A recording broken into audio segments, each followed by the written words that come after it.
Bien, nous avons regardé un petit peu quelle était la fiche de contact, comment elle était organisée. Maintenant, nous allons voir comment, dans une liste de contacts, aller chercher tous nos contacts. C'est parti. Donc là, je reviens dans mes contacts et vous voyez que ici vous avez des filtres. Bon, vous auriez pu faire des filtres enregistrés, mais honnêtement, l'intérêt est limité. C'est tellement facile de faire des filtres que faire des filtres enregistrés, ça n'a pas l'intérêt. Donc, par exemple, vous voulez rechercher le mail d'une personne, d'accord? Ou le prénom.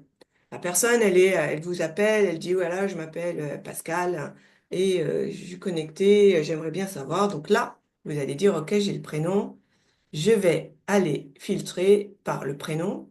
Et là, vous voyez, vous avez la possibilité d'avoir soit la correspondance exacte, soit ne correspond pas exactement. Vous savez peut-être pas si Pascal, c'est avec un E ou sans E. Contient, ne contient pas, commence par, se termine par. Donc ça va être surtout intéressant pour les adresses mail, hein. Donc là, on va dire correspondance exacte, Pascal.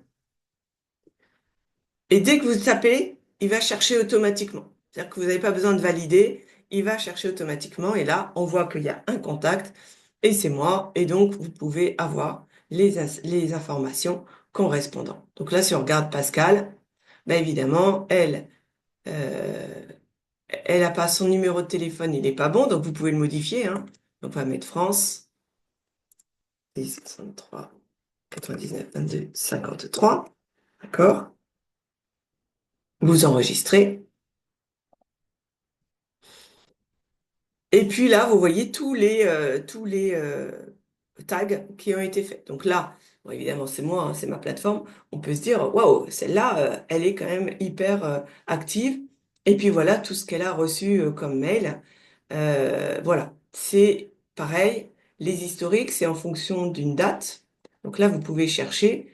Mais là encore, là, ce qui est intéressant, c'est par exemple d'avoir les 3 derniers mois. J'applique. Et là, cette fois-ci, on a absolument toutes les activités des 3 derniers mois. D'accord? Et là, vous avez donc l'historique des emails sur les 3 derniers mois. L'historique des tags, eh ben, c'est depuis le début. D'accord? Donc, mais vous pourriez dire que vous voulez que ce soit les 30 derniers jours, quoi. Honnêtement, il est mieux d'avoir l'historique des tags ici. OK. Donc là, on a vu comment vous faisiez le premier filtre sur Pascal. On l'enlève. En enlevant, immédiatement, pas besoin de valider, on retrouve tous nos contacts. Imaginons que vous savez que que l'email, il y a il y a du casserole ou un truc comme ça. Vous allez cette fois-ci chercher par email et vous allez dire, ben, ça contient casserole. Et donc là, pareil, il va se dire, ben, le mail contient casserole. Donc il va chercher tous les mails, tous les contacts dans lesquels le mail a le nom casserole. D'accord? Et là, vous pouvez vous dire, ah ben celui-là, il fonctionne pas bien, je le prends. Et voyez, quand vous sélectionnez, il y a en dessous la possibilité d'avoir un menu, et là, vous pouvez le supprimer et vous confirmer. Là, il dit, hop, on fait ça. D'accord? Vous voyez que c'est quand même très, très simple. Troisième possibilité, vous voulez chercher par tag. Pourquoi? Parce qu'un tag égale un tunnel. Un tunnel égale, ben, si vous voulez à nouveau retrouver les personnes qui ont ce tag-là, sans passer par la page tag, c'est quand même utile. Donc là, par exemple, on va descendre. Je vais demander comme tag contact marqué avec un certain nombre. Donc là, je sais pas, on va faire cadeau e-book. Et voilà, j'ai une personne qui a fait le cadeau e-book. On peut demander le Calendly, c'est-à-dire tous ceux qui ont pris des rendez-vous. Vous voyez qu'il y a 107 contacts qui ont pris des rendez-vous par l'intermédiaire de Calendly. Donc ça vous permet d'avoir un premier aspect sur votre tunnel de vente et quel est son impact, sans avoir à aller chercher dans le tunnel de vente vraiment les informations.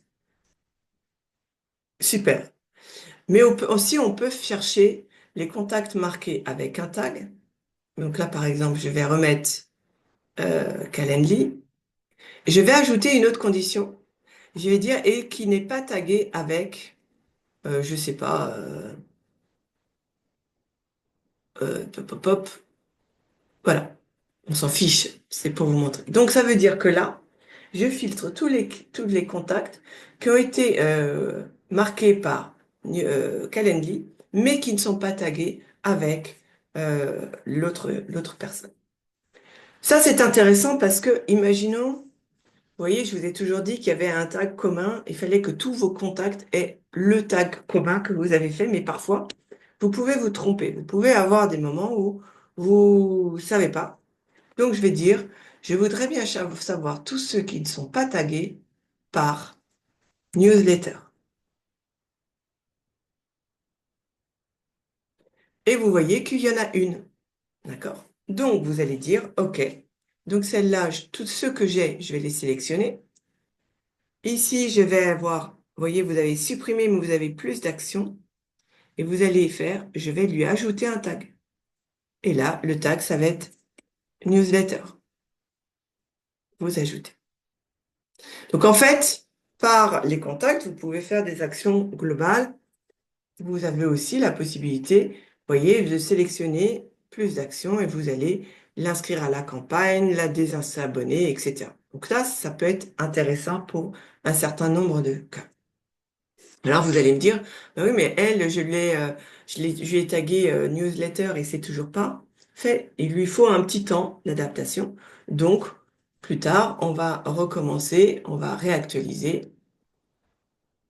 On va lui dire, le tag n'est pas tagué avec newsletter. Et voilà, zéro contact. Donc tous mes contacts sont bien tagués. Donc ça, de temps en temps, je vous conseillerais de le faire. Ensuite, le troisième, la troisième, la dernière recherche qui souvent est intéressante, c'est les dates d'ajout. C'est-à-dire, vous pouvez dire, moi, j'aimerais bien savoir quels sont mes contacts euh, qui se sont inscrits après par exemple, 1er janvier 2025. OK, il y a eu 10 contacts depuis le 1er janvier 2025. Vous pouvez chercher sur une période. Ça vous permet de voir un petit peu l'activité à la main, à la marge sur une période. OK? Et puis, le dernier que j'utilise très souvent, c'est l'état du contact. Et je veux, par exemple, je veux savoir tous ceux qui sont désinscrits. Et là, voilà, j'ai tous ceux, j'en ai 34. D'accord? Et ce que je pourrais faire, et c'est ce que je vous recommande une fois de temps en temps, c'est de dire, ben, tout cela, je vais les supprimer. D'accord? Pourquoi? Parce que l'intérêt est limité. Alors, soit vous les supprimez, soit ce que vous pouvez faire, c'est les prendre, je crois que ça marche, plus d'actions, et vous pouvez exporter. C'est-à-dire, vous pouvez vous dire, OK, tous ces désinscrits, je vais les exporter. Comme ça, au moins, je vais les conserver et après, je les supprime de ma base de données. Vous allez me dire, pourquoi supprimer de la base de données?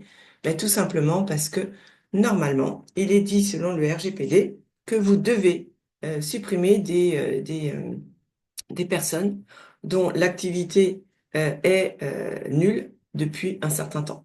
Donc, quelque part, ça vous permet aussi de filtrer un peu et de nettoyer votre base de données.